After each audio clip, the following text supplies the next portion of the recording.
Diego Serrano, soy presidente de la Sociedad Ecuatoriana de Cardiología y a nombre de la Sociedad de Cardiología les quiero dar la más cordial de la bienvenida a todos ustedes, a todos los participantes, que sé que estamos de algunos países, y una bienvenida y agradecimiento especial a grandes íconos de la electrofisiología mundial, especialmente en el área de la estimulación cardíaca, que nos acompañan hoy, como son el doctor José Carlos Pachón y el doctor Carlos Perona.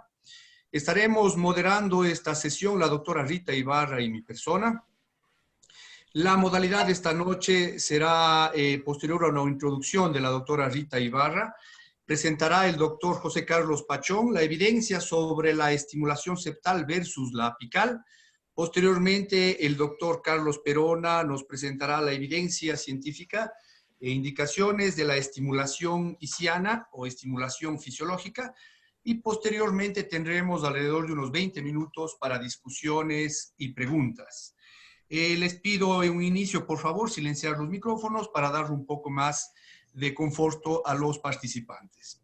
Así que con ustedes iniciará la doctora Rita Ibarra. Ella es cardióloga, electrofisióloga del Hospital Carlos Andrade Marín de la ciudad de Quito. Y nos iniciaremos con ella con una introducción de este tema apasionante de la estimulación cardíaca artificial. Doctora Rita, por favor. Gracias, Diego.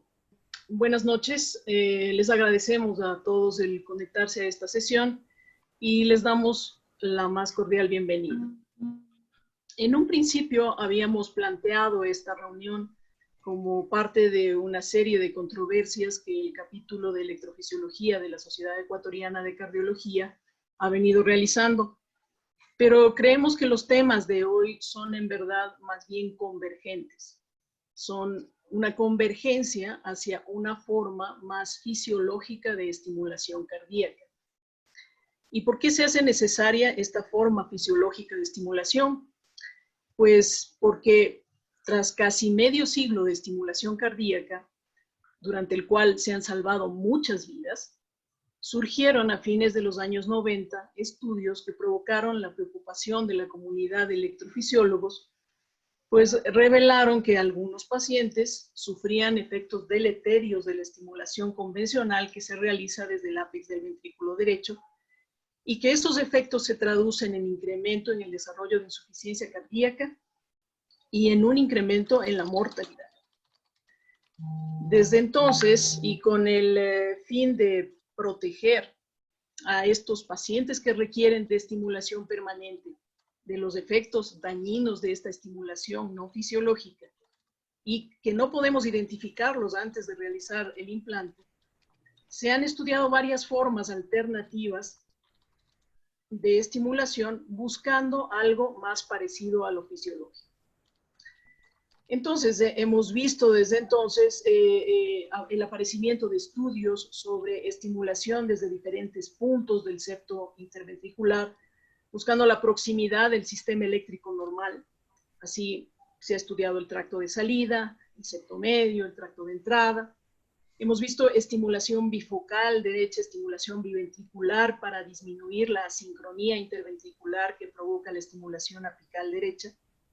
Y en las dos últimas décadas hemos evidenciado el interés, particularmente en la última década, en la estimulación directa del sistema His-Purkinje. Y esto lo hemos visto a través del surgimiento de técnicas y herramientas para la estimulación y para alcanzar el haz de His y de la rama izquierda. Son estos algunos de los temas que recorreremos la noche de hoy en busca de esa estimulación eléctrica fisiológica de la mano de dos panelistas de altísimo nivel como son el doctor José Carlos Pachón y el doctor Carlos Perona, maestros de gran trayectoria internacional y a quienes quiero agradecer por su predisposición a estar en esta noche con nosotros, habida cuenta de que en sus zonas horarias ya es más tarde y estamos tomando el tiempo de su descanso. Comenzaremos entonces con el doctor Pachón, quien nos hablará sobre la estimulación septal, y luego el doctor Perona lo hará sobre la estimulación isquiana. Por favor, les recordamos y les pedimos a quienes están conectándose que mantengan desactivados sus micrófonos y sus videos a fin de mantener la mejor experiencia de esta sesión y sus preguntas dirigirlas al anfitrión, que es el doctor Serrano. Doy entonces el paso al doctor Pachón. Gracias, doctora Rita. Antes de nada, quiero hacer una presentación formal al doctor Pachón. El doctor Pachón es cardiólogo electrofisiólogo, él es director del Servicio de Electrofisiología y Marcapasos del Hospital del Corazón de San Paulo. Él es profesor titular de la disciplina de arritmias de la posgraduación de la Universidad de San Paulo, es doctor y postdoctor en medicina por la Universidad de San Paulo y es board del Heart Rhythm. Doctor Pachón, por favor. Muy buenas noches a todos, queridos amigos. Rita, muchas gracias. Diego Serrano, muchas gracias. Carlos Perona, que es un gusto estar con vosotros. A todos los amigos de tan queridos países de Sudamérica, es una satisfacción estar con vosotros. Y bueno, nosotros vamos a hablar sobre la estimulación septal versus la apical, mitos y verdades. Y bueno, la doctora Rita ya hizo una introducción que consideramos muy significativa para el tema. Y lo que quería decir es que aquí tenemos un ejemplo de esto que es la índole de todo esto que estamos estudiando. Podemos ver de una manera muy clara aquí un QRS normal con una onda P y una activación ventricular normal, todos lo conocen muy bien, tiene ahí lo máximo de 120 milisegundos y cuando estimulamos este corazón o naturalmente cualquier paciente, cuando lo estimulamos con un marcapaso convencional, lo que se hizo y lo que se hace aún muchas veces, pero lo que se hacía desde 1960, tenemos aquí un estímulo que ocasiona un QRS de 240 milisegundos, en este caso el doble de duración. Bueno, este marcapaso convencional corrige la frecuencia cardíaca muy bien y el paciente se siente muy bien atendido porque si tenía un bloqueo AV, ahora tiene una frecuencia normal y aparentemente está muy bien atendido, pero lo sabemos que no es así. Y esta es la razón de lo que vamos a hablar. Es muy importante y ustedes lo saben muy bien, pero es interesante recordar que cuando estimulamos el ventrículo y lo hacemos con un QRS ancho, con un QRS largo, lo que diríamos también, eso ocasiona una pérdida inmediata de función ventricular. O sea, lo que ocurre es que hay una pérdida de actividad mecánica del corazón.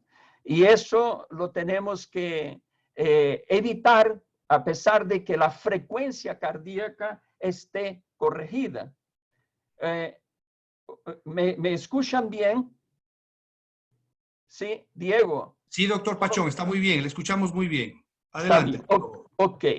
Bueno, entonces vamos a tener en cuenta algunas cosas que ocurren cuando se aumenta la duración del QRS y vosotros lo conocéis muy bien, pero es interesante considerar algunos aspectos y el QRS es estrecho debido al sistema His-Purkinje y a las conexinas y eso prácticamente promueve la contracción de la pared libre del ventrículo y del septo al mismo tiempo. Eso proporciona un efecto mecánico que es fundamental para que haya un buen rendimiento cardíaco. Pero cuando el QRS se alarga, se hace más ancho, por ejemplo, con un bloqueo de rama izquierda o muy parecido con el marcapaso convencional, lo que ocurre es que hay una tendencia a contraer,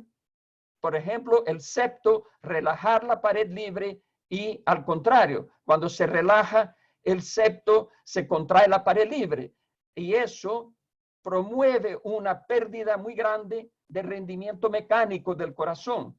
Esa disincronía se ocurre por bloqueo de rama, por disfunción de la pared y por pérdida de conexinas. Pero también ocurre porque ponemos un marcapaso. Entonces, al poner un marcapaso, mismo que esté puesto de la mejor forma, va a determinar el surgimiento de esta disincronía. Y eso proporciona una pérdida de la preeyección que aumenta la duración de la preeyección. También aumenta el tiempo de relajación ventricular, disminuye el tiempo de llenado y aumenta la regurgitación mitral. Todo eso ocurre o tiende a ocurrir cuando se pone un marcapaso convencional.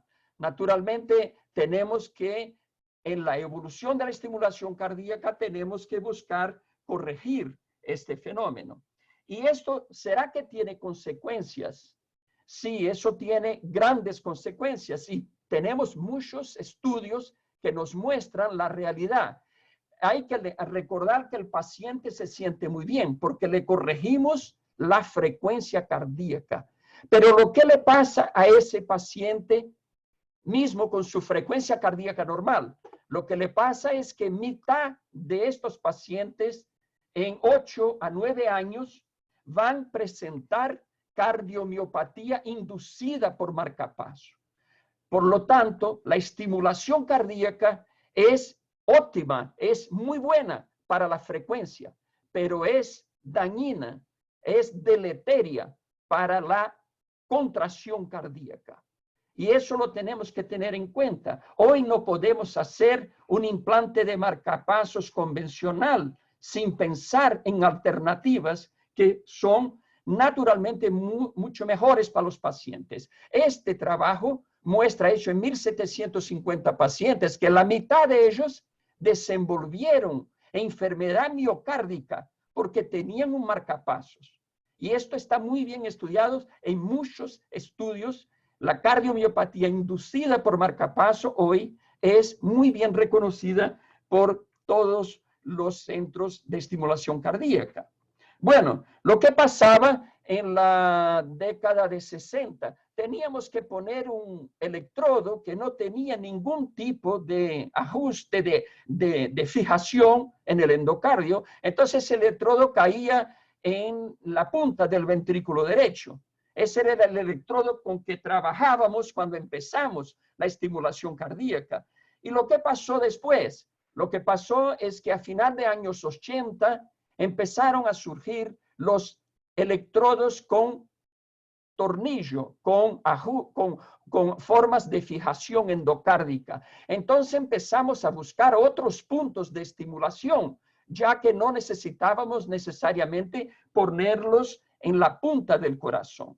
Y empezamos de esta forma a buscar varios puntos, como por ejemplo, la región, aquí tenemos la región apical, la región subtricuspidia, que es prácticamente igual que la apical, pero pasamos a buscar el septo, que era más alto, o el tracto de salida del ventrículo derecho. Pero esto eran alternativas que teníamos en aquella época. Pero lo que a nosotros vemos que es más importante es la estimulación del haz de His. Esa es para nosotros la primera línea de estimulación. Consideramos que la estimulación cardíaca moderna es obligatoriamente necesita de utilizar este tipo de estimulación. Pero en aquel tiempo teníamos electrodos muy primitivos y teníamos que buscar otros lugares y lo que buscamos encontrar era una estimulación más cercana del His.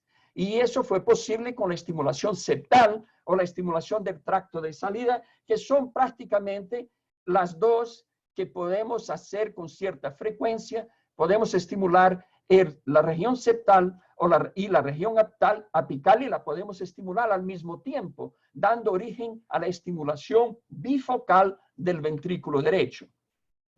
Cuando estimulamos la región septal, lo que hacemos es que nos aproximamos del haz de His, y si no fuera porque el His tiene un aislante de fibrosis, tendríamos una estimulación estupenda en la región septal.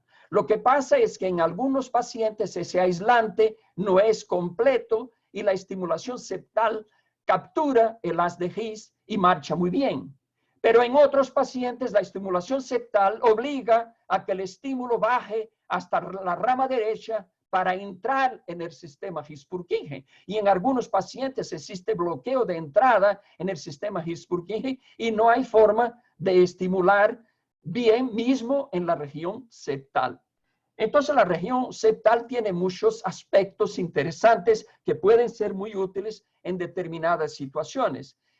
Nuestra estimulación prioritaria es esta que vemos acá, que es la estimulación de His, pero esta la va a abordar con mucha propiedad nuestro gran amigo Carlos Perona y naturalmente va a traer conocimientos muy importantes para todos.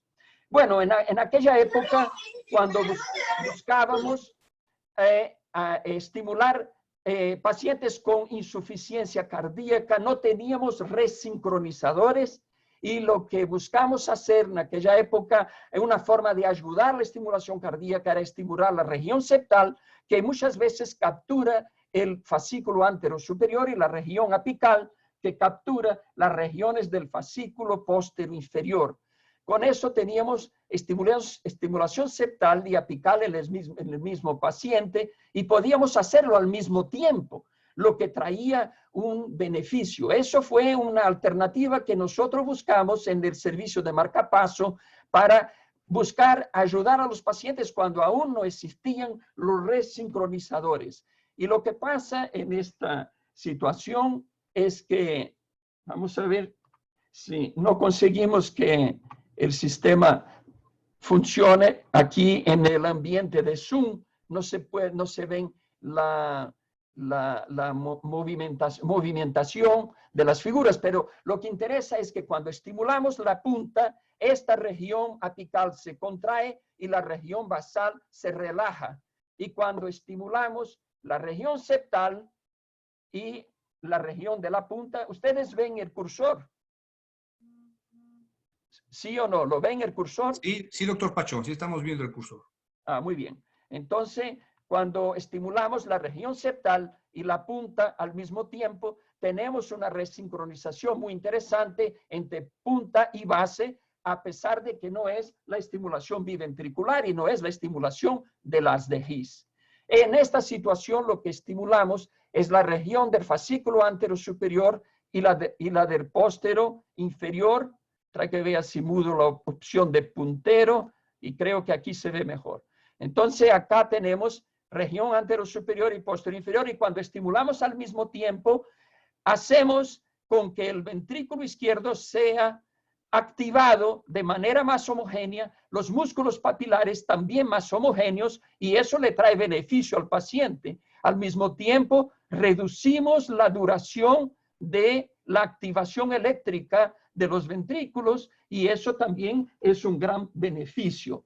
También acá no tenemos las figuras en movimiento, pero lo que interesa es que cuando activamos un punto solo del miocardio, existe una desincronía entre los músculos papilares y con esto lo que pasa es que ocurre una insuficiencia mitral eléctrica.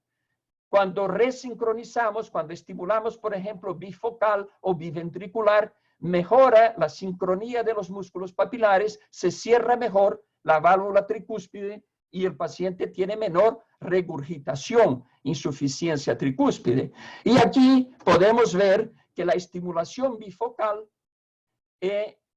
produce una reducción de la duración del QRS, lo que es muy importante. Veamos acá que este paciente con un QRS de 200 milisegundos va para 150, lo que es extremadamente importante para que tenga mejor función cardíaca. Aquí tenemos el estudio que hicimos con estimulación septal y estimulación apical. Estudiamos las dos en el mismo paciente y eso nos dio grandes informaciones. Esto en póstero anterior y aquí en oblicua anterior izquierda.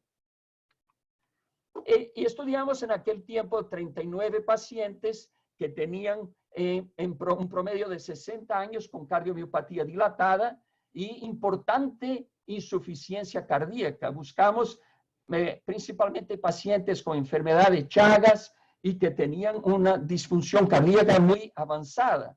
Y pudimos estudiar en estos pacientes la estimulación septal, la estimulación aquí en azul, la estimulación aquí en marrón convencional y en amarillo la estimulación de los dos puntos al mismo tiempo, la estimulación bifocal.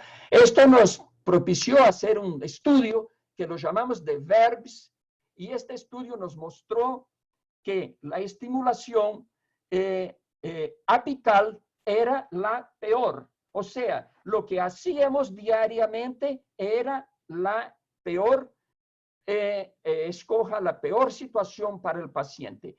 Después teníamos un mejor resultado de la estimulación septal y al final teníamos aún mejor resultado con la estimulación de los dos puntos al mismo tiempo. Ese estudio fue muy importante. Nos podemos ver acá que a través de la cintilografía miocárdica podemos ver que la activación septal ya es mejor que la apical. Vemos que la actividad mecánica del corazón es más rápida con la estimulación septal que con la apical. Comparando las dos, la septal es mejor, pero no es que sea la septal la ideal, pero es mejor que lo que siempre se hacía. Podemos ver aquí también que la estimulación apical en este paciente, en el mismo paciente, produce un gran reflujo mitral. Aquí con bloqueo de rama izquierda es un poco más reducido el reflujo, y con estimulación bifocal el reflujo es bastante menos importante. Lo que era un excelente resultado para aquellos pacientes, aquí lo vemos también, el reflujo mitral convencional y aquí bifocal. Por lo tanto, ya teníamos mismo con un electrodo en el ventrículo derecho, teníamos una mejor opción que estimular la punta, estimular el septo.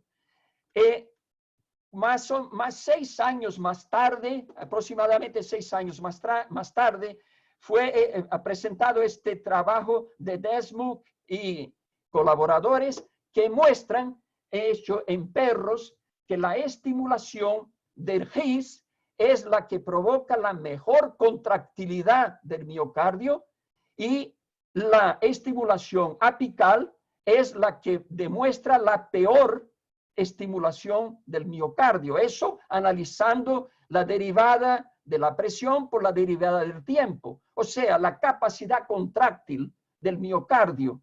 Lo que pasa es que estábamos viendo que la estimulación clásica era lo peor que podíamos hacer. La del septo era mejor y la del GIS, obviamente, era aún mejor. Entonces, cuando tenemos solamente un lead, un electrodo, ¿lo que podemos hacer?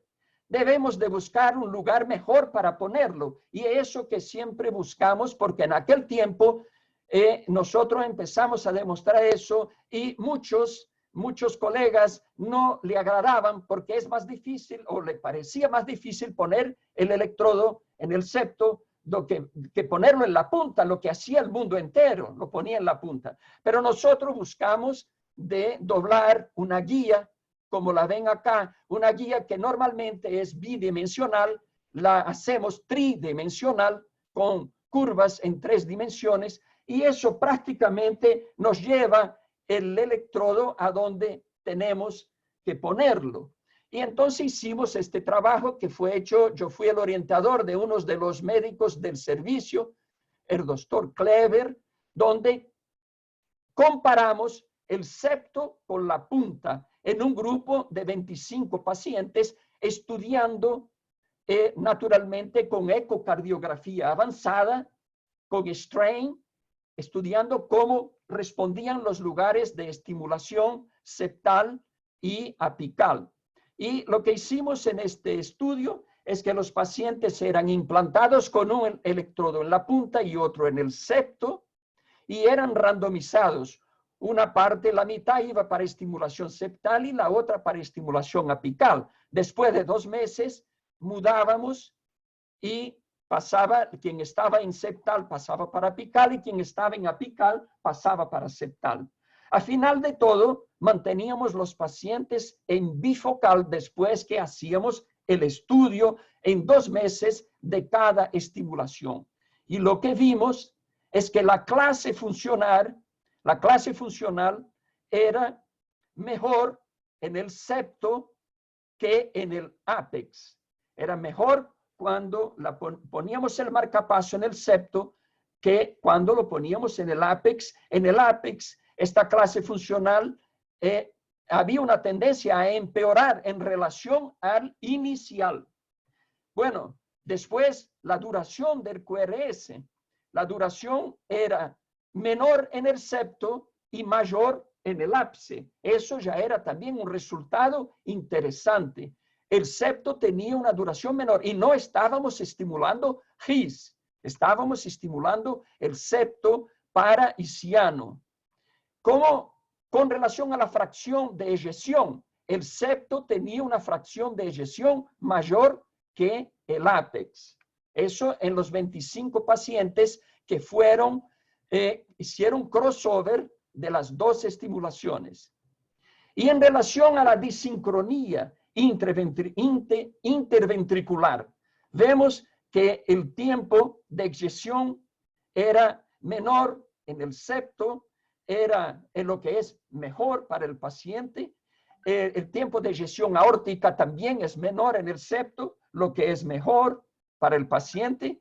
Y vemos también que en la diferencia aortopulmonar había beneficio para la estimulación septal.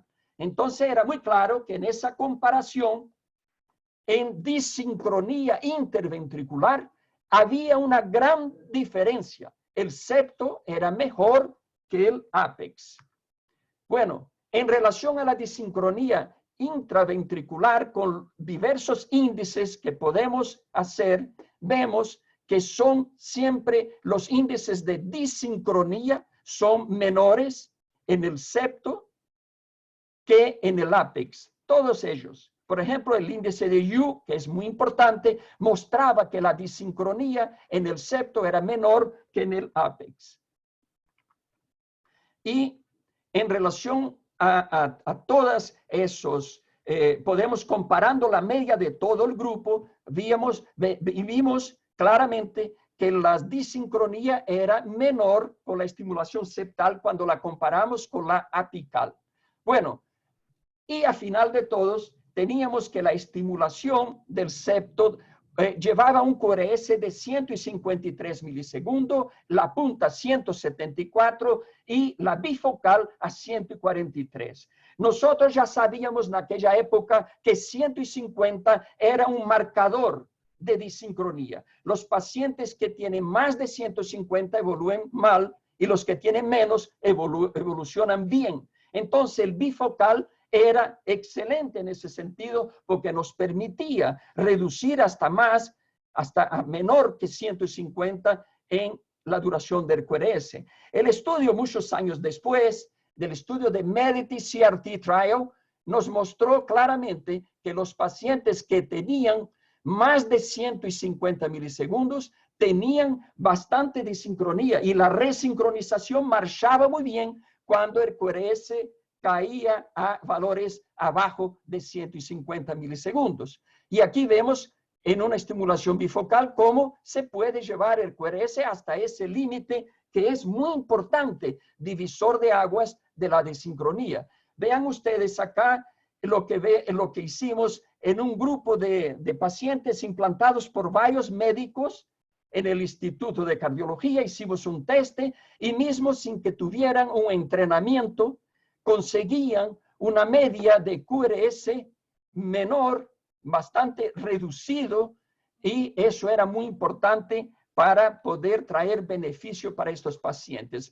El QRS más estrecho que 150 era fundamental. Y eso a veces se consigue con la estimulación septal. Evidentemente no en todos los pacientes. Depende mucho del punto donde se estimula y si tiene un aislante mayor o menor en el sistema de conducción. La conclusión de este estudio es que la estimulación artificial en posición septal fue comparativamente en relación a la apical, presentó menores índices de disincronía interventricular e intraventricular, menor duración de QRS estimulado y menor declinio de fracción de eyección. O sea, fue bastante más preferible que la estimulación apical. Y aquí vemos cómo vemos en este Bulay, se puede ver claramente que la estimulación, cuando utilizamos la estimulación bifocal septo-punta, tenemos una distribución de tiempos mucho mejor que cuando estudiamos la estimulación solamente apical, que es la peor que podemos escoger para nuestros pacientes. Bueno, y la estimulación bifocal, nosotros no la preferimos. Nosotros hacemos la estimulación biventricular cuando no podemos hacer la estimulación isiana. Pero existen algunas situaciones que la estimulación bifocal es muy importante. Cuando no se consigue entrar en el seno coronario, porque existen varias condiciones anatómicas, distorsiones y dificultad por alguna razón del acceso. Eso hoy es raro, pero puede ocurrir. Puede haber una fibrosis o una válvula en el seno coronario. Puede haber ausencia de venas adecuadas o muy finas, o entonces muy dilatadas que no permiten estimulación biventricular estable. Puede haber estimulación frénica que es intratable y no se puede dejar el electrodo en aquella posición. Puede haber una falencia de estimulación en ventrículo izquierdo y tenemos que pasar para bifocal. O entonces podemos indicar la estimulación bifocal como una estimulación de seguridad en pacientes que son extremadamente dependientes y que tenemos deseo que uno de los electrodos vaya a dislocarse o vaya a tener una fractura o vaya a tener aumento de linear. Eso lo podemos hacer cuando el paciente eventualmente no necesita por baja fracción de eyección, pero necesita por seguridad. Entonces, finalmente, lo que podemos decir es que la estimulación isiana, que el doctor Carlos la va a hablar ahora enseguida, es la que más preferimos, porque ella puede ser indicada y debe ser indicada en fracción de eyección preservada o fracción de eyección reducida. Puede incluso sustituir la estimulación biventricular y la bifocal. Cuando no la podemos hacer, intentamos la estimulación de la rama izquierda, que puede también ser indicada en baja fracción de eyección o en fracción de eyección preservada. Cuando no lo podemos hacer, podemos intentar la estimulación septal. Y si conseguimos un QRS menos que 150 milisegundos, seguramente vamos a beneficiar al paciente. Pero cuando nada de eso es posible, lo que buscamos es hacer la estimulación biventricular. Y si tenemos imposibilidad de llegar al ventrículo izquierdo, hacemos la estimulación bifocal. Y si es absolutamente necesario llegar al ventrículo izquierdo, podemos hacer la estimulación endocárdica del ventrículo izquierdo con electrodo a través, por ejemplo, de punción transeptal, que tenemos algunos casos estudiados con excelentes resultados. Entonces, de esta manera, tenemos una forma de buscar alternativas para poder tratar todos los pacientes buscando una solución más adecuada para cada uno de los casos que se presentan. Muchas gracias. Muchas gracias, doctor Pachón, por su excelente y clara disertación. Pues creo que vamos sacando ya algunas conclusiones. Hay muchos clínicos en esta sesión, así que vamos sacando conclusiones. Habrán ya inquietudes que las iremos resolviendo y respondiendo al final de la sesión. Con ustedes, ahora el doctor Carlos Perona nos hablará sobre la estimulación isiana. El doctor Carlos Perona es cardiólogo, electrofisiólogo argentino, trabaja en Buenos Aires, en el Sanatorio Trinidad de Quilmes y Hospital Santo Yani. Es parte del team de educación Medtronic para Latinoamérica. Doctor Carlos, por favor. ¿Qué tal? Buenas noches. ¿Me escuchan? Sí, yo muy bien.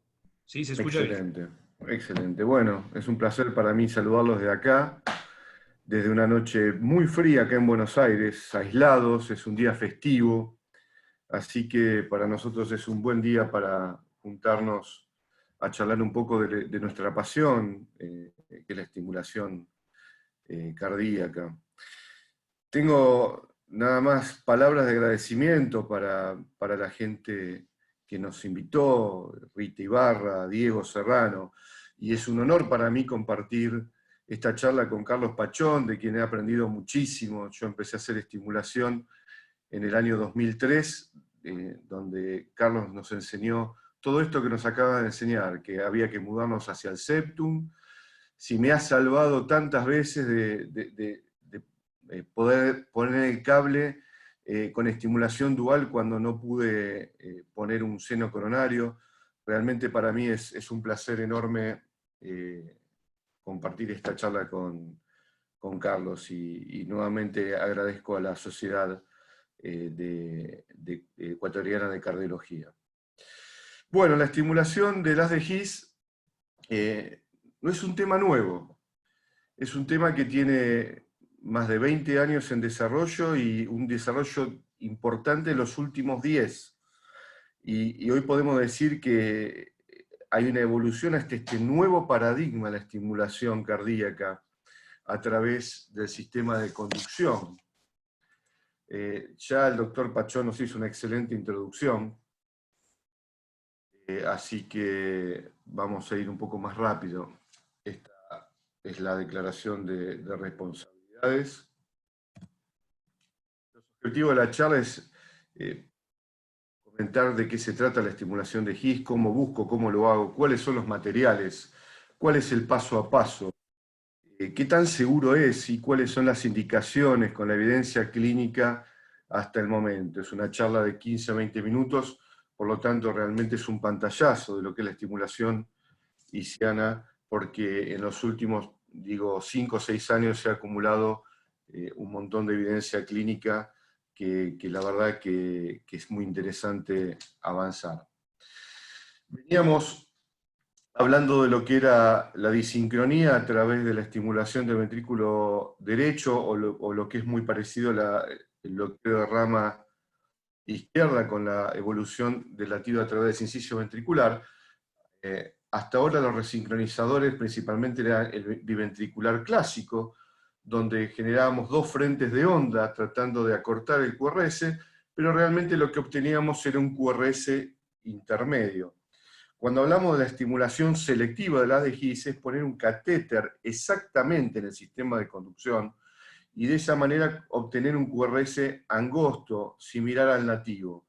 Cuando hablamos de captura no selectiva, es que el catéter no solamente captura el sistema de conducción, sino también el ventrículo derecho circundante. Esto lo que hace es la impresión en el electrocardiograma de esa pseudodelta, que es la expresión de la captura del ventrículo derecho circundante al sistema de conducción. Cuando la captura es selectiva, queda la espiga, ¿sí? Vemos una línea isoeléctrica, que es expresión del intervalo HB, y un QRS desprovisto de esa onda pseudodelta. Cuando hablamos de estimulación en His, fíjense ustedes, acá tienen una oblicua derecha, vemos el emplazamiento de un catéter en el triángulo de Koch, en el lugar donde tenemos, por ejemplo, acá marcado por un catéter cuadripolar, el sistema de conducción. Acá lo vemos en oblicua izquierda, donde vemos el catéter impactar en la zona del septum. Y de esta manera logramos, en el paciente que tenía un QRS angosto y necesita estimulación, logramos preservar la sincronía nativa y evitar la cardiopatía asociada a la estimulación. En el caso de ser un paciente que ya tenía alteración de su sistema de conducción, por ejemplo, en este caso un bloqueo de rama izquierda, logramos restaurar la conducción fisiológica, lo que llamamos resincronizar. ¿Cómo logramos esto? Esto logramos a través de la estimulación con un catéter cerca del sistema de conducción, arriba del haz de His, cerca o posterior a la zona de bloqueo, con un voltaje generalmente un poco elevado, y de esa manera podemos reclutar la porción que estaba bloqueada, la porción distal, en este caso el reclutamiento de la rama izquierda, que es lo que nos proporciona la sincronía del ventrículo izquierdo. Ahora, esta es una pregunta recurrente. ¿Cómo puedo restaurar un QRS angosto en un paciente que tiene un bloqueo completo o un bloqueo de rama izquierda? Eso es algo que aprendimos en los últimos 10 años, el concepto de disociación longitudinal, y entender que la gran mayoría, más del 90% de los bloqueos, están en la región proximal del sistema de conducción. Entonces, si emplazamos un catéter distal a la zona de bloqueo, o a través de alto voltaje generar un puente eléctrico a través del músculo que rodea el sistema de conducción, un poco como nos explicó recién el doctor Pachón, tenemos la capacidad entre el 70 y el 95% de reclutar esa porción del sistema de conducción que estaba bloqueado y restaurar el QRS angosto. ¿Cómo hacemos esto? Bueno, lo hacemos con materiales especiales.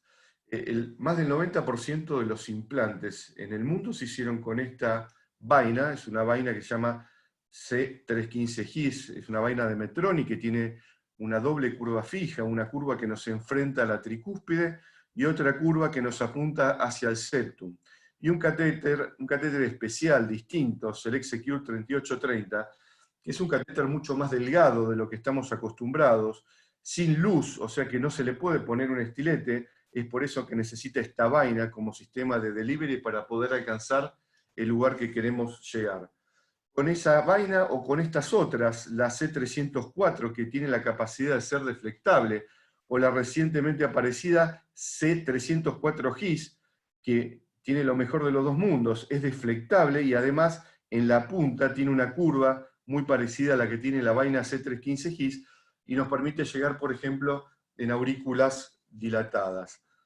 ¿Cómo hacemos esto? Bueno, obtenemos, acá viendo el video, el acceso venoso, ponemos la vaina como está preformada, si la ponemos en la aurícula directamente apunta hacia el septum, emplazamos el catéter y empezamos a mapear la zona de GIS o el triángulo de Koch, buscando los potenciales característicos. ¿Cómo son esos potenciales? Bueno, tiene que ser muy, muy poquita aurícula, un potencial de GIS lo suficientemente grande para ser visto y un ventrículo más grande. La relación entre la aurícula y el ventrículo tiene que ser mayor a 1,5.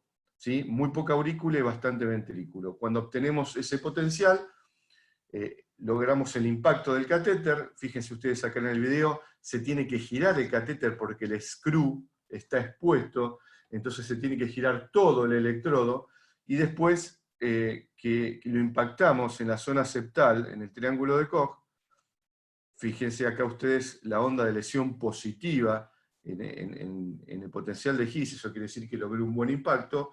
Vamos a la medición de los umbrales, que ahora vamos a ver un video. Después retiramos la vaina y con un cúter cortamos y de esa manera terminamos el implante. Fíjense ustedes el éxito primario que tenemos con este método de conseguir un QRS angosto y reclutar a rama izquierda desde el 81%. A medida que vamos tomando expertise, llegamos al 87% después de los 40 casos. Esto está bien documentado. Hay una curva de aprendizaje. El éxito de tener un QRS angosto cuando partimos de un paciente con un QRS angosto conservado es aproximadamente del 90%. Si partimos de un paciente con un QRS ancho, baja al 71%. El costo de todo esto es pagar una revisión de electrodo un poco más alta de lo que estamos acostumbrados, ronda entre el 4 y el 11% de revisión del electrodo, como vamos a ver en la gran mayoría de los casos, por el aumento patológico del umbral. Fíjense ustedes acá, como con la vaina llegamos al lugar donde el catéter nos dice que está el GIS, impactamos el catéter, ¿sí? Cuando vemos un electrograma como este, poca aurícula, mucho ventrículo y un GIS chiquitito en el medio, y después pasamos a lo que es la medición de los umbrales. Vean ustedes cómo al estimular tengo un QRS angosto, pero con una onda pseudodelta. Esto quiere decir que estoy capturando ventrículo, ¿sí? Como el QRS es angosto, fíjense cuando bajo el voltaje, ahí pasa captura selectiva, así que también estoy capturando el ventrículo y el GIS. Recluto la rama izquierda sin lugar a dudas porque tengo un QRS angosto, entonces estoy obteniendo la resincronización, y descarto la captura auricular, y esto quiere decir que estoy en el lugar adecuado y he logrado emplazar correctamente el electrodo. Fíjense ustedes cómo un paciente con un bloqueo completo, con un QRS angosto de base, es posible restaurar la conducción eléctrica a un QRS que realmente uno tiene que mirar 2 veces para ver si es nativo o es estimulado. Fíjense la espiga cómo se ve en B2 y en B3, ¿sí? De alguna manera asegurarnos que tiene captura de His, ninguna duda. Captura también ventrículos, captura no selectiva, fíjense esta onda pseudodelta que se ve bien en B2 y en B3, reclutamos ninguna duda a la rama izquierda y no tiene captura aurícula. Este paciente, la verdad que quedó con su QRS nativo como corresponde. Ahora bien, les acabo de comentar que en muchos casos no logramos obtener QRS angosto, o lo que es más frecuente, lo logramos con una salida, un voltaje extremadamente alto e inaceptable. ¿Qué debemos hacer en esos casos? Por ejemplo, pasar al plan B. El plan B puede ser la estimulación directa de la rama izquierda, llamada técnica de Wang. ¿En qué consiste?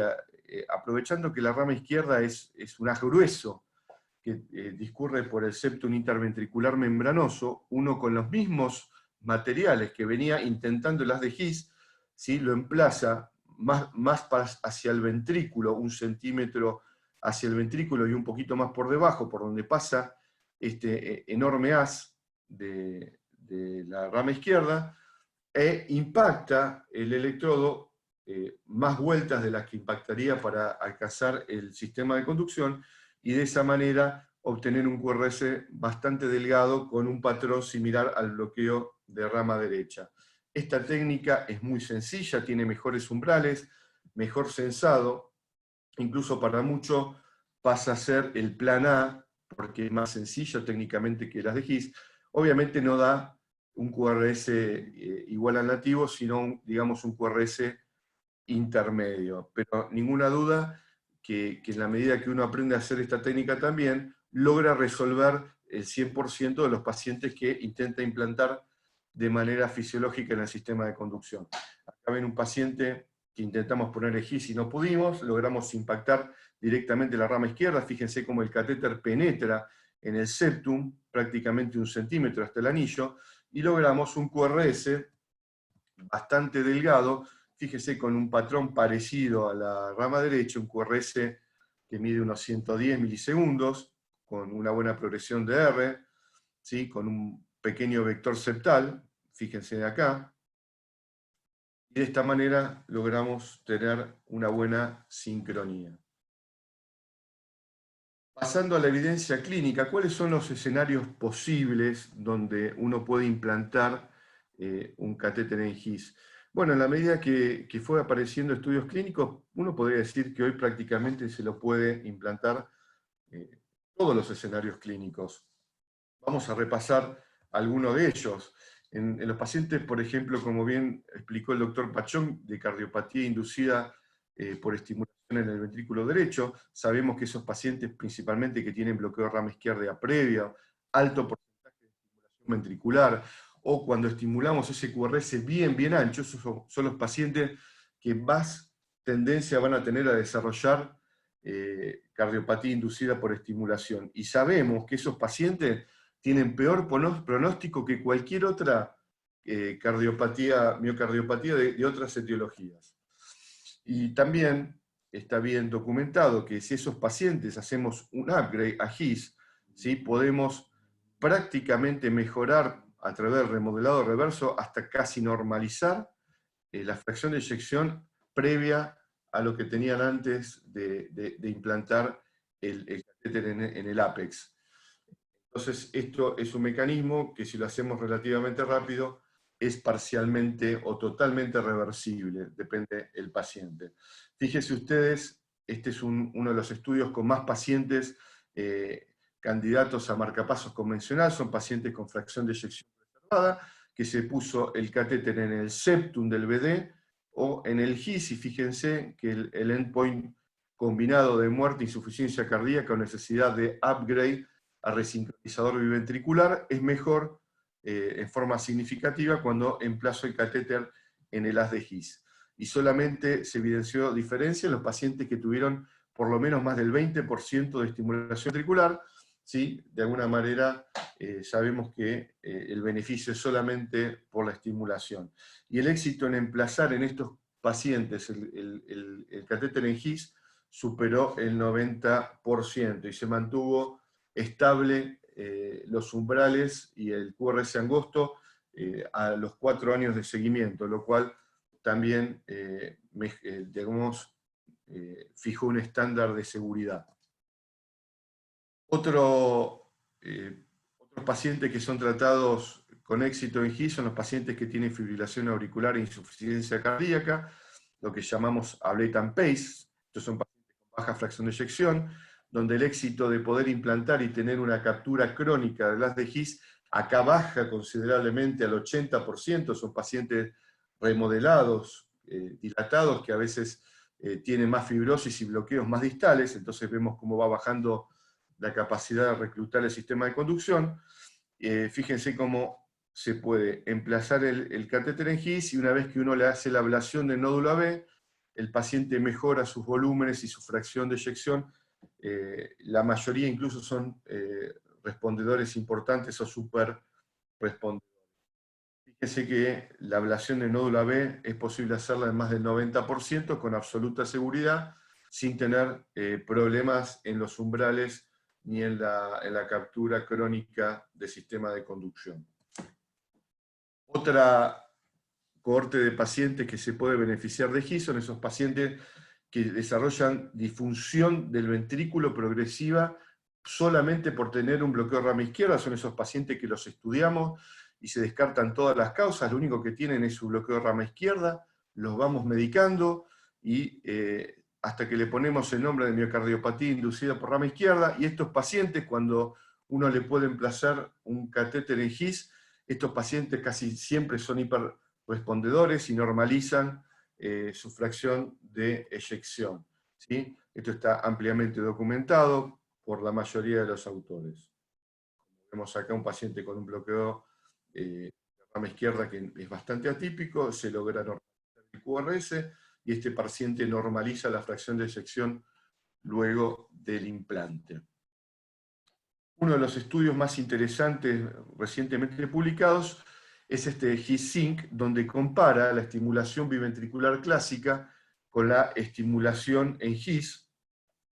Y fíjense que se ha logrado una reducción del QRS mayor y significativamente mayor con His que con biventricular, lo cual es bastante obvio.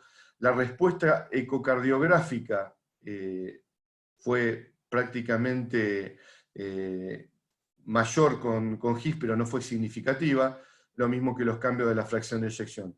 Uno podría decir que por hoy resincronizar en His y resincronizar biventricularmente es por lo menos sinónimo, ¿no? Son equivalentes, son terapias equivalentes, donde hay una pequeña tendencia a favor de His, por lo menos demostrada hasta el momento.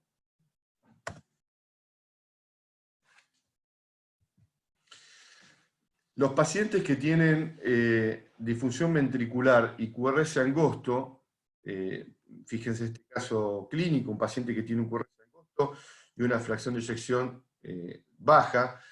Si nosotros tenemos que estimularlo por ejemplo, si tiene una FDA de baja respuesta y le ponemos un resincronizador convencional, vamos a generar una disincronía, por más que le pongamos un resincronizador, y esa fracción de eyección va a tender a caer, y la única manera de mejorar ese paciente es hacer un upgrade a una estimulación en His, que después de hacerle la ablación del nódulo auriculoventricular, es probable que mejore incluso con respecto al basal. ¿Sí? Está bastante bien documentado en algunos estudios, donde el His es especialmente importante para no generar disincronía en pacientes que tienen de base un QRS angosto. Hay otro cohorte de pacientes que son pacientes que tienen un bloqueo que no es un bloqueo de rama izquierda clásico. Estos pacientes sabemos que tienen una baja respuesta a la resincronización cardíaca biventricular clásica, o esos pacientes que uno le pone un resincronizador y no responden. Uno lo que puede hacer es ponerle una resincronización optimizada por His. ¿Esto qué quiere decir? Sumar a una estimulación biventricular un catéter en His, sumar las dos formas de resincronización.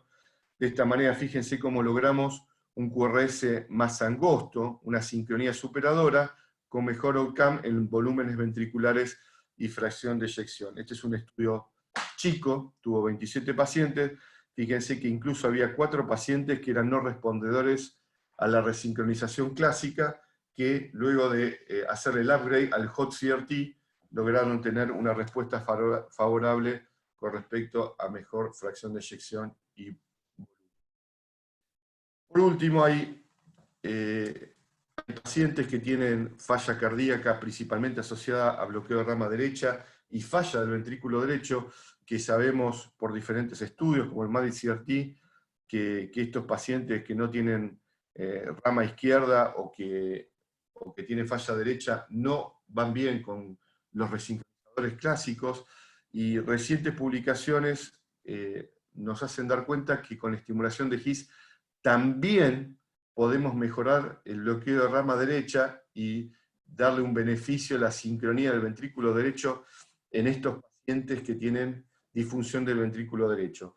El alcance en el remodelado reverso de estos pacientes todavía no se sabe bien, son los primeros estudios en las primeras fases de investigación, pero por lo menos abre una línea de investigación en estos pacientes que hasta ahora no teníamos ninguna otra alternativa para ofrecerles.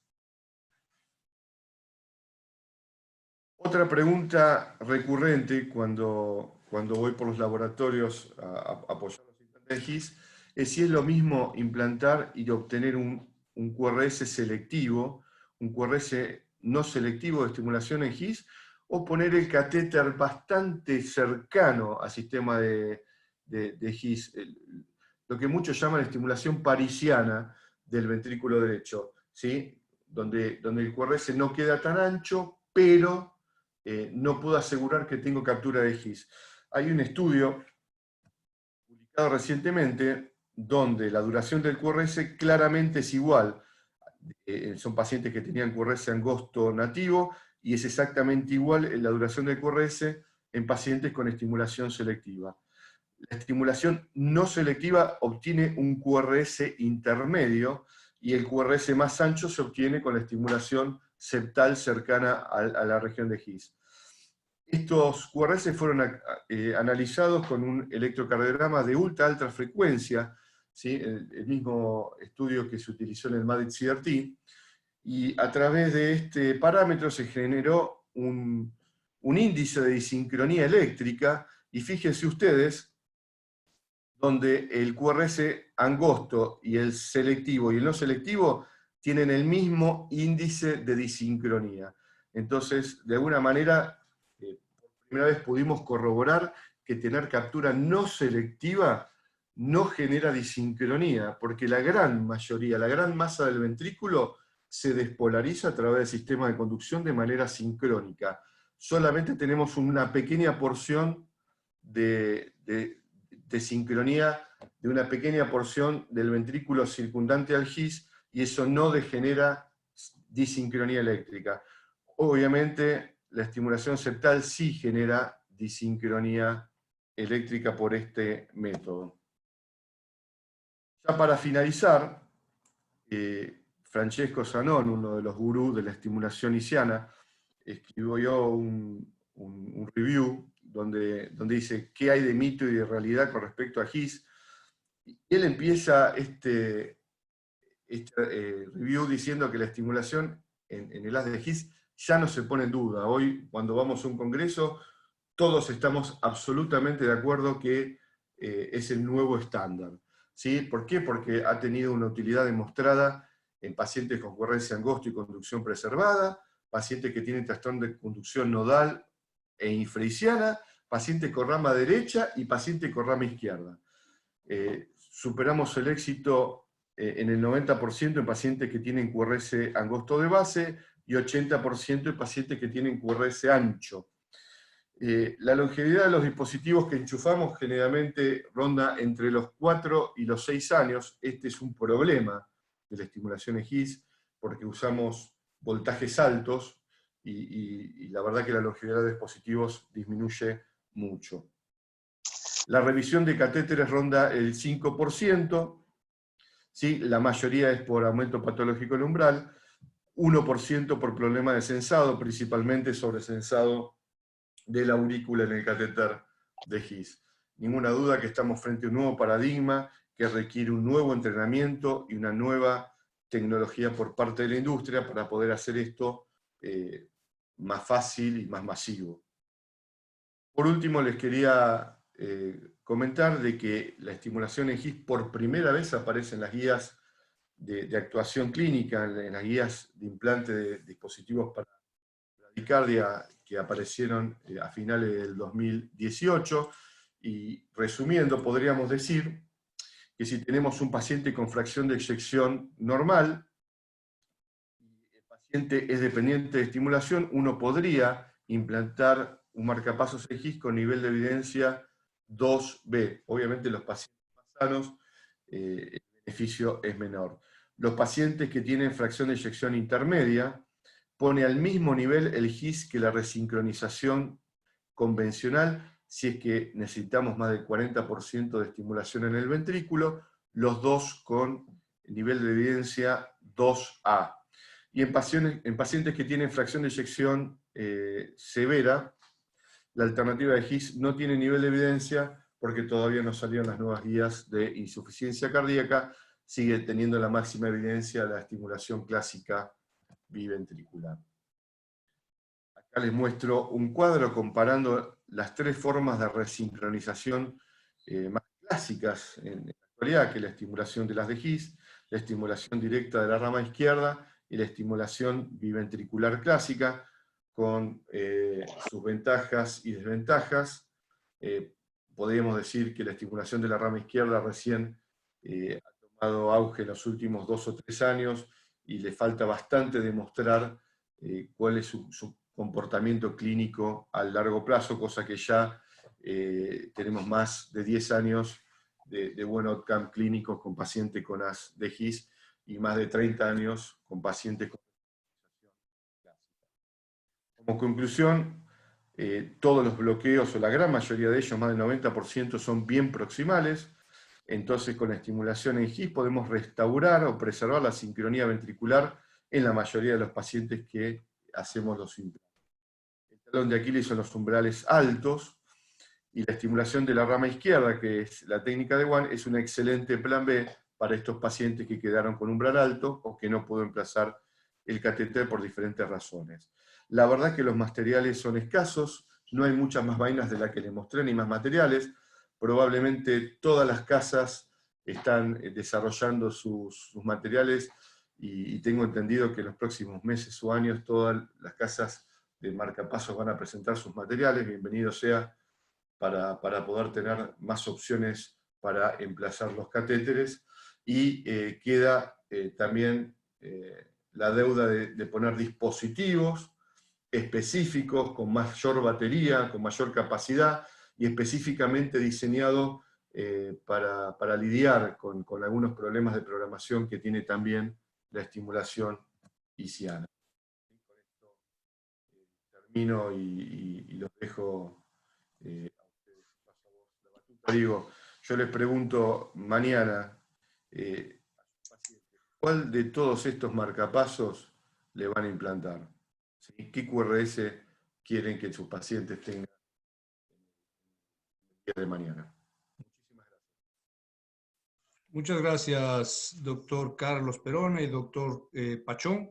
Excelentes disertaciones. Pues hay algunas preguntas ya. Vamos con... En cambio, yo, Gonza, si querés. Las Está preguntas las terminando. hacemos vía...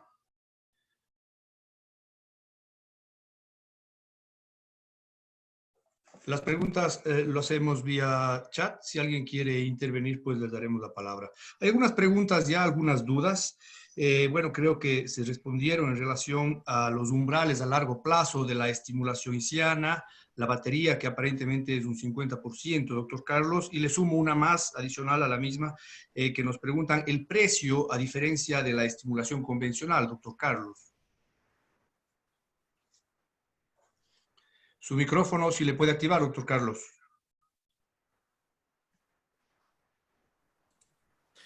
Bueno, el umbral es el doble o el triple de los umbrales habituales, con una media de 1.4 voltios a 1.7 voltios con 1 milisegundo de ancho de pulso.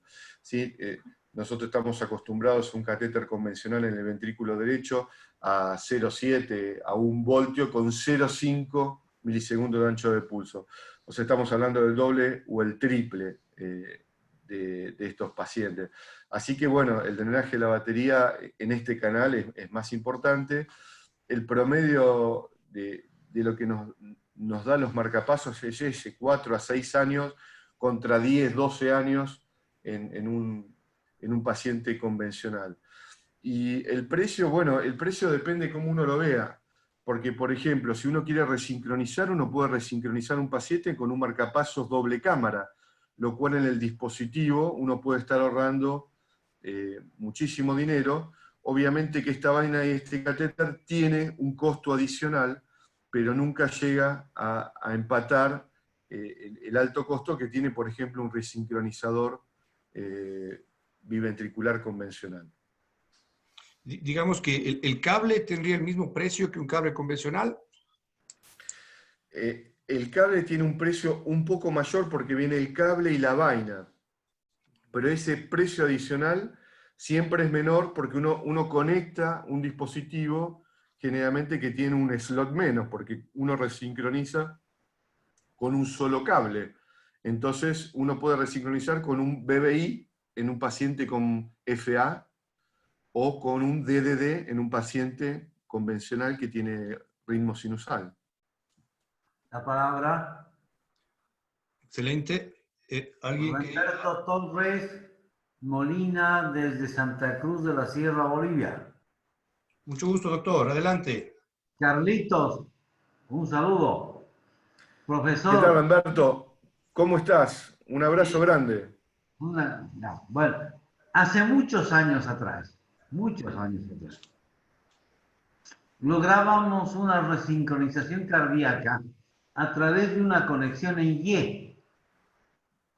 No sé si alguno de ustedes ha logrado conocer ese aparatito tan maravilloso, que de una conexión del marcapasos sacábamos 2 electrodos.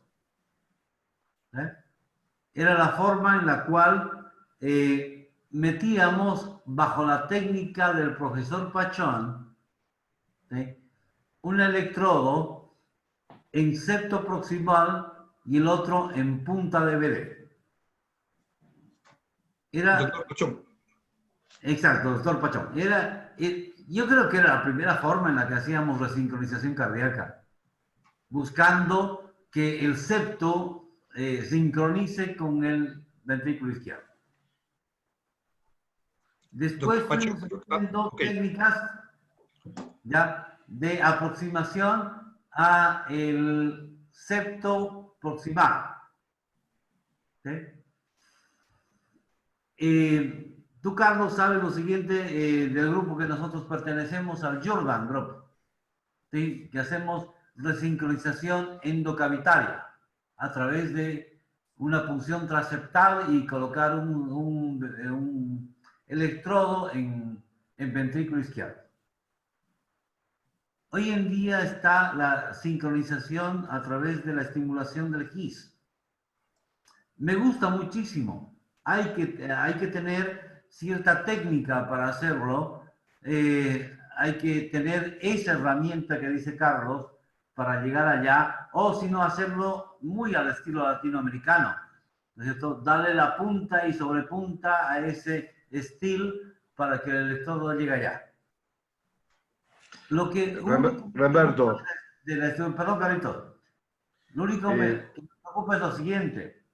Es que cuando uno pone un electrodo en GIS, siempre, todavía, a menos que usted me enseñe lo contrario, que tengo que poner de soporte otro electrodo, ¿ya?, que me respalde cuando este otro falle, porque, como decía perfectamente, es decir, cuando yo pongo un electrodo en GIS, necesito un alto nivel de estímulo, porque el umbral es alto y que no me falle. Esa es mi pregunta, Carlitos.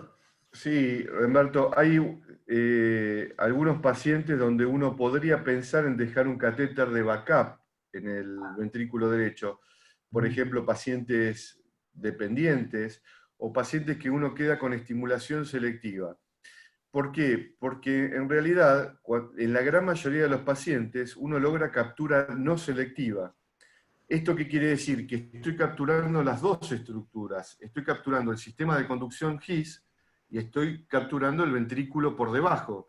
Generalmente cuando yo bajo el voltaje, pierdo el sistema de conducción GIS y me queda el mismo ventrículo de backup.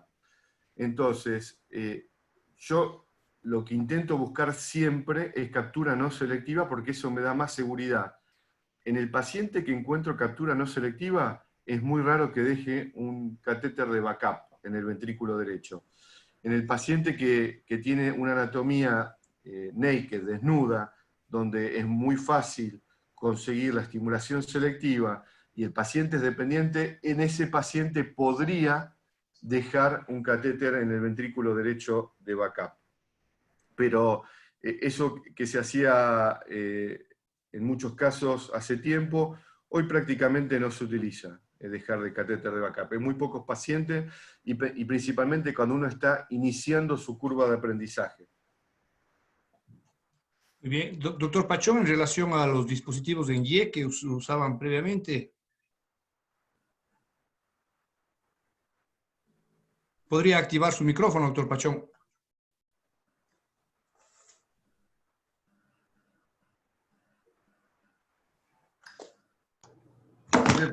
Ahora me escucha, ¿no? Sí. Sí. Bueno, nosotros, te refieres a los bifurcadores, ¿no?, que habló Remberto, son los bifurcadores. Nosotros lo utilizamos mucho cuando no existían los resincronizadores y también después cuando llegaron los resincronizadores, conforme ya se refirió Carlos, el costo alto nos permitía, mantuvimos durante mucho tiempo la realización de resincronización ventricular con los divisores, de manera que podríamos sacar de una salida ventricular dos cables para estimular en dos puntos distantes, pero lo que pasa es que eso reduce la impedancia, aumenta el gasto del marcapaso, consume más corriente, pero mismo así tenemos pacientes que con estimulación durante 6, 7 años con un bifurcador, o sea, extremadamente útil para cuando existe dificultad de obtener un resincronizador. Lo que pasa es que también, por lo menos acá, los fabricantes están evitando de traer los bifurcadores. Sabemos muy bien, y Carlos lo sabe eso muy bien, porque tuvimos desde el inicio dificultad con el haz de His, porque el haz de His, la estimulación del haz de His, Carlos lo ha mostrado muy bien, ella compite con la resincronización biventricular. Si tú tienes un paciente que en 80% de los bloqueos consigue recuperar la conducción His-Purkinje, eso es mucho mejor que una estimulación biventricular. Carlos mostró en su presentación que los resultados son superiores y no tenemos ninguna duda de eso, y para nosotros también es la estimulación estándar. Entonces, los fabricantes no tenían tanto interés en desenvolver la estimulación isquiana en un momento en que había un boom mundial con la estimulación biventricular. Entonces, la estimulación biventricular estuvo saturando los congresos durante mucho tiempo y no se hacía nada más en electrofisiología, en estimulación cardíaca, que la estimulación biventricular. Pero ahora no, ahora tenemos la estimulación de His, y eso que se estaba hablando en este momento lo veo extremadamente importante.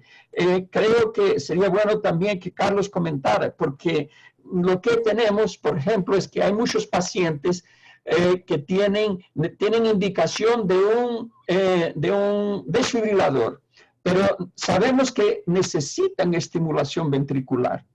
Y es muy difícil. ¿Cómo vamos a poner un electrodo de un desfibrilador en el haz de His? Bueno, primero que el electrodo no es adecuado, y segundo que la región del haz de His no es adecuada para detección de una fibrilación ventricular. También podemos tener sense de atrio, podemos tener doble sensado en esta región, no se puede poner. Entonces, cuando tenemos un paciente actualmente con una indicación de desfibrilador y sabemos que va a necesitar estimulación ventricular y tenemos el riesgo de desenvolver la cardiomiopatía inducida por marcapaso, que es prácticamente una regla en los pacientes que tienen una fracción de eyección por lo menos parcialmente comprometida. Lo ideal es que pusiéramos un resincronizador con el electrodo de ventrículo izquierdo en el His y el electrodo de ventrículo derecho en la posición normal de un desfibrilador, porque no tenemos específicamente un tipo de desfibrilador para el haz de His. Muy bien, muchas gracias, doctor Pachón. Hay muchas felicitaciones a los expositores. Más preguntas. Nos hablan de cuáles son las complicaciones a nivel del septo, de implante a nivel del septo interventricular, doctor Pachón, y si es que ese movimiento paradójico del septo que se observa en el ecocardiograma durante el implante a nivel del septo tal vez disminuiría, doctor Pachón. Sí, el movimiento paradójico disminuye de acuerdo a cuánto de His por King consigues capturar. Carlos lo mostró muy bien, que es frecuente que se haga una estimulación, vamos a decir, mixta, donde se captura el músculo y el His. En septo, puramente septo, frecuentemente se captura un poco más de músculo y un poco menos de His. Entonces, tenemos aún el movimiento paradójico si no tenemos un QRS normal. El movimiento paradójico solamente desaparece con una estimulación con QRS completamente estrecho, y para eso lo mejor sería la estimulación misiana. Pero lo que interesa es que cuando conseguimos con estimulación septal un QRS menos que 150 milisegundos, seguro ese paciente va a tener poca disincronia. Y si él no tiene un comprometimiento ventricular importante, o si tiene una fracción de eyección preservada, probablemente va a evolucionar muy bien. Mismo que desde que no tenga una fracción menor que 35%, ese paciente debe evolucionar bien. Pero, claro, para eliminar la disincronia, lo mejor es la estimulación misiana. No tenemos cómo escapar. En relación a las complicaciones, tenemos que recordar que cuando estimulamos el septo, podemos eventualmente tener sensado de onda P y podemos tener doble sense o far field, cross-sensing, y naturalmente tenemos que estar atentos a la programación. Entonces, cuando se pone el electrodo en el septo, podemos hacer el electrograma endocavitario para ver si la onda P no está muy aumentada en el dipolo del electrodo, si no podremos tener sensado de onda P. Eso hay que tener cuidado. Muy bien, doctor Pachón. Hay una pregunta en relación al umbral de la estimulación hisiana. ¿Qué umbral se considera crítico, doctor Carlos, para cambiar ese electrodo en posición hisiana? En el momento del implante, uno acepta umbral menor a 2 voltios con 1 de ancho de pulso, como muy alto 2.5. Ese umbral es un poco más errático en los primeros meses, pero una vez que madura, el comportamiento es el mismo que el convencional. Una vez que pasan los primeros 3 meses, si el umbral se mantiene estable a largo plazo. Una vez que tenemos el umbral crónico, generalmente los pacientes que tienen arriba de 5 voltios con 1 ancho de pulso, tenemos que hacer reposicionamiento del electrodo. Y eso es aproximadamente el 4% de los pacientes. Igualmente, la mayoría de los estudios no se ve asociado a síncope ni a muerte, porque generalmente esta pérdida del umbral es algo progresivo, algo que se hace de a poco, entonces generalmente puede dar algún pequeño síntoma que uno tiene que alertar al paciente, y el paciente viene y se reposiciona antes de tener pérdida total de captura. Nos preguntan también, perdón, Carlos. Discúlpame, Diego, claro. Quiero hacer una aclaración, porque hay muchos colegas que tienen miedo de la dislocación del electrodo, porque queda colgando. Realmente este catéter agarra mucho mejor que cualquier otro catéter de fijación activa. Si el catéter está bien impactado, no se cae nunca, ¿sí? Lo que es la regla es el aumento patológico del umbral, no el dislocamiento, la caída del catéter. Y en relación a los umbrales de estimulación de rama izquierda, ¿son parecidos a los umbrales de haz de His? No. Cuando uno hace la estimulación de rama izquierda, penetra en el septum membranoso, mucho más adentro, en el ventrículo, y los umbrales son idénticos al ventrículo derecho, porque estamos estimulando ventrículo derecho septal, entonces son normales, habituales, iguales al apex o al septum. Son mucho más bajos. La verdad que eléctricamente tiene mucha mejor performance la estimulación directa de la rama izquierda que las de His. Tanto es así que muchos colegas la eligen como primera opción. Prefieren perder esa pequeña mejoría del QRS que da el His con respecto a la estimulación directa de la rama izquierda para tener mejor performance eléctrica. Uno debería manejar las dos técnicas y elegir a qué paciente le hace una técnica o la otra. Me parece que realmente son complementarias. Bien.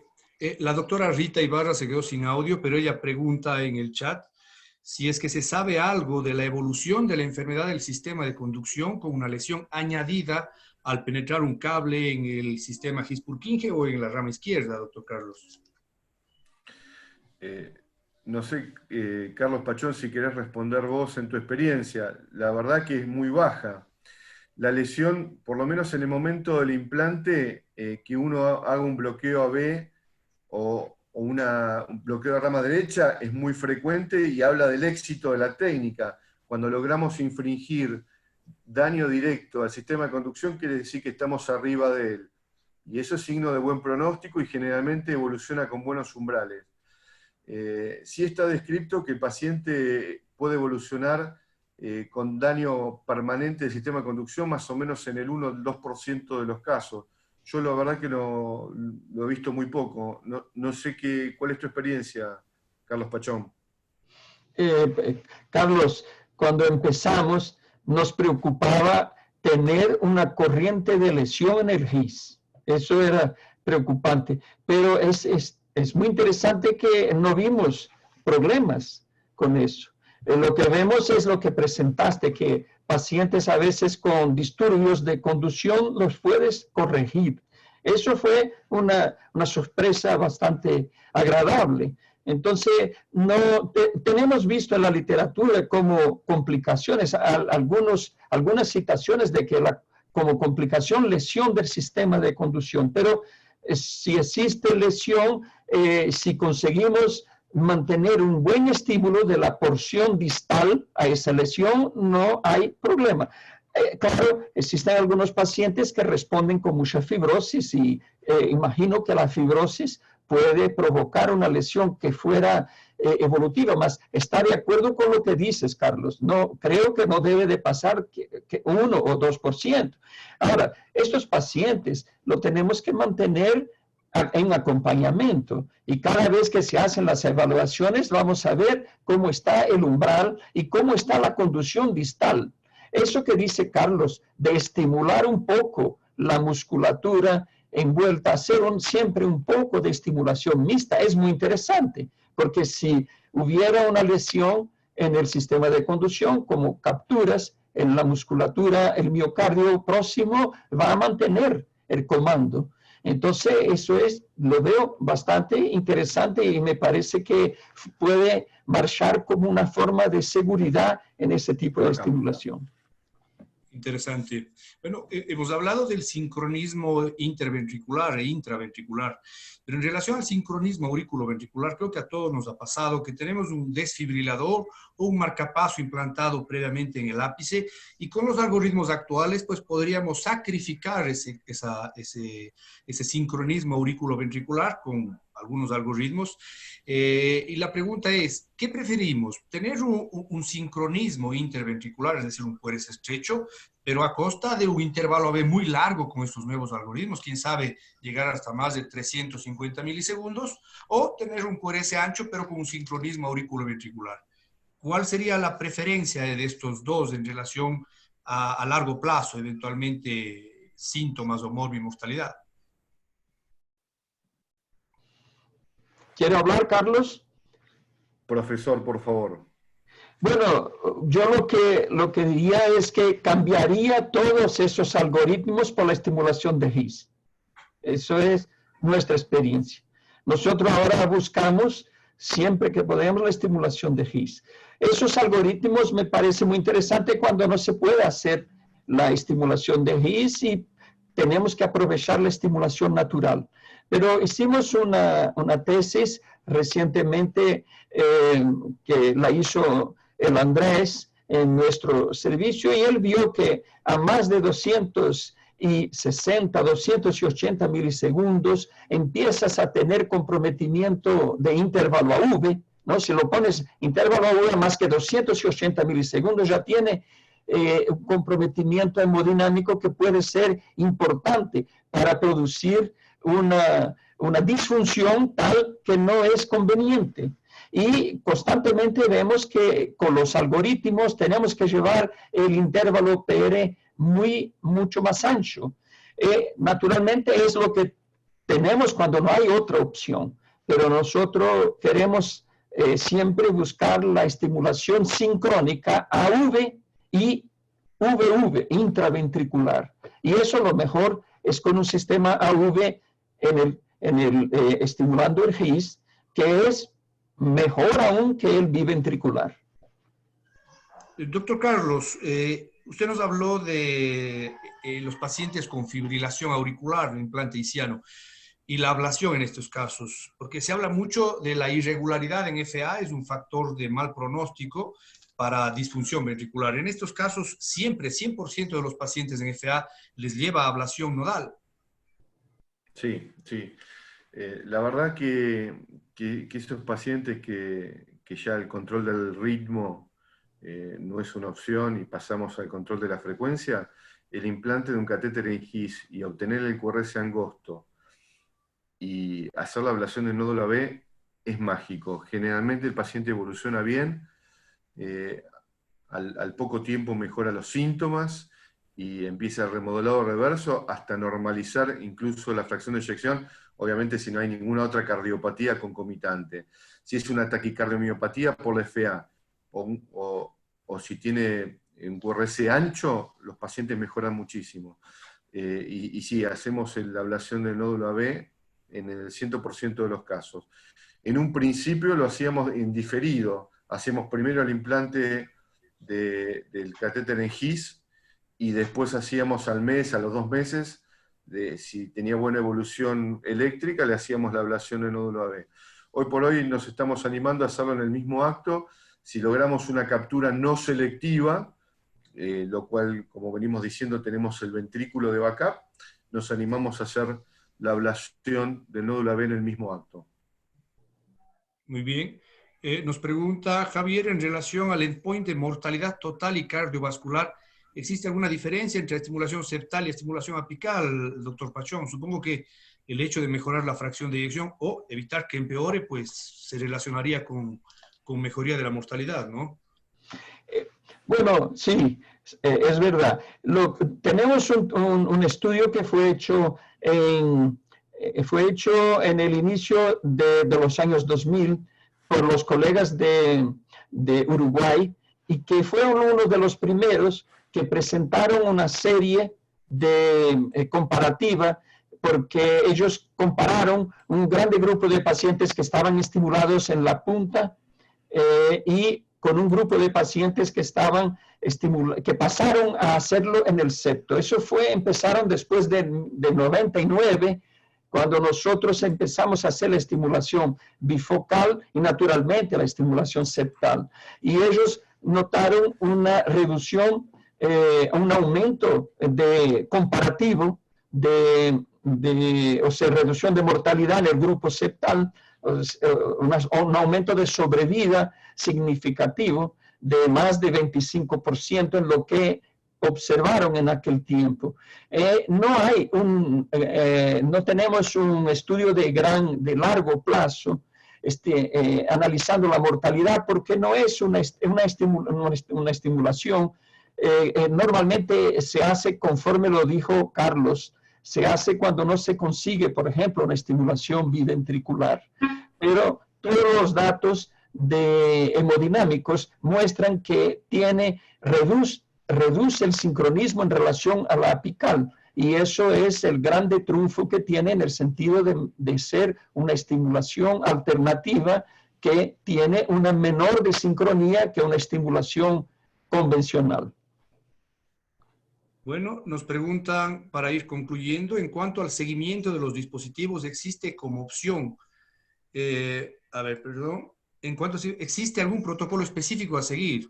¿Realizan los umbrales selectivo, no selectivo muscular, valiéndose solamente del programador, doctor Carlos?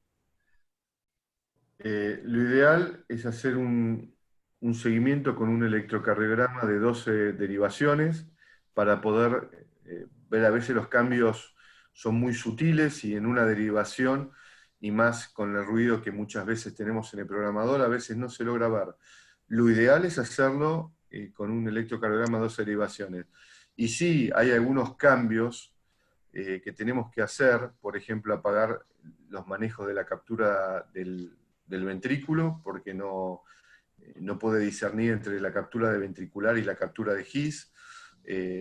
Tenemos que tener un intervalo AB distinto, más corto, porque recordemos que la estimulación y la captura tiene un delay de 40 a 50 milisegundos, que es el intervalo HB, en lo que tarda en llegar al ventrículo.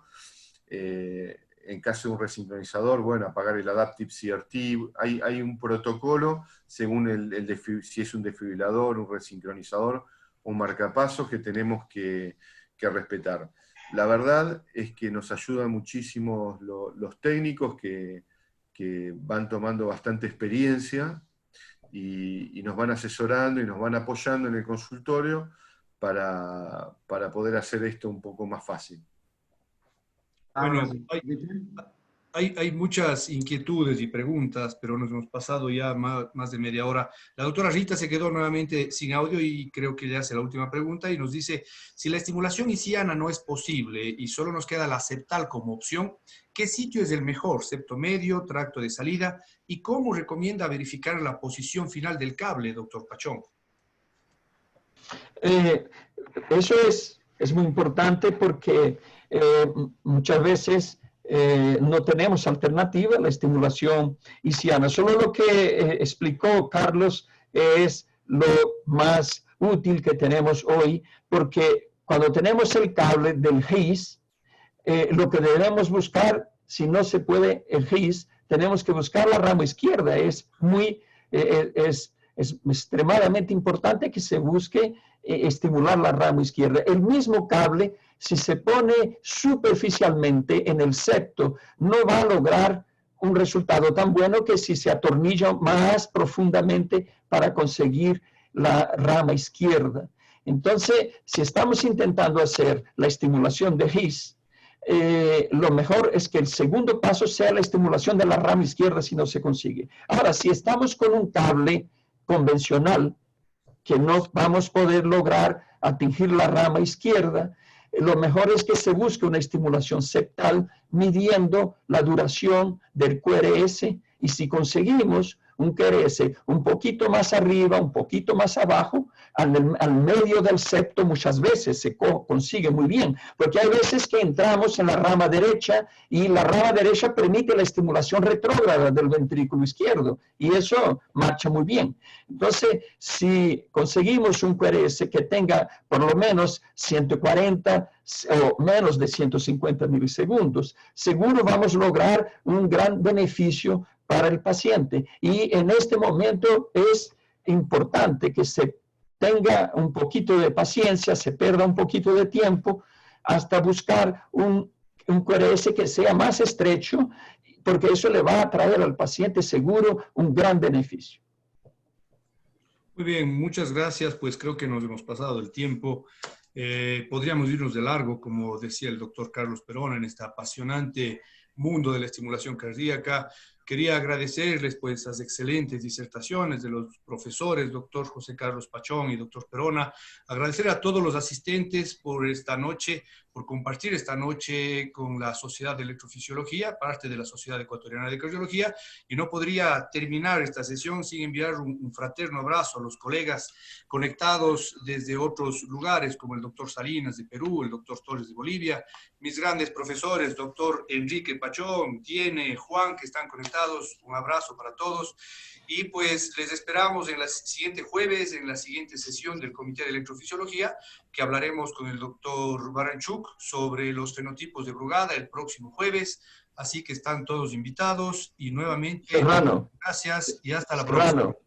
si me permite un momento, de la misma forma quería saludar a todos. Es una alegría muy grande estar, mismo que sea de manera virtual, más estamos muy felices de estar con vosotros. Agradezco mucho la invitación y gustaría de aprovechar la audiencia de vosotros para decir que el día 1 de agosto, que es un sábado, a las 10 horas de San Pablo, las 8 horas de Norteamérica, de Chicago, que es, vamos a hacer un evento mundial de cardio-neuroablación.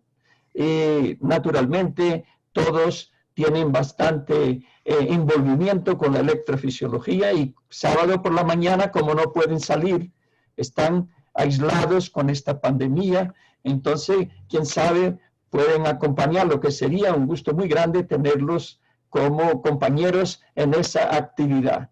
Un grande abrazo a todos vosotros. Estaremos presentes, doctor Pachón. Doctor Carlos, palabras finales. No, nada, me uno al saludo a todos los colegas.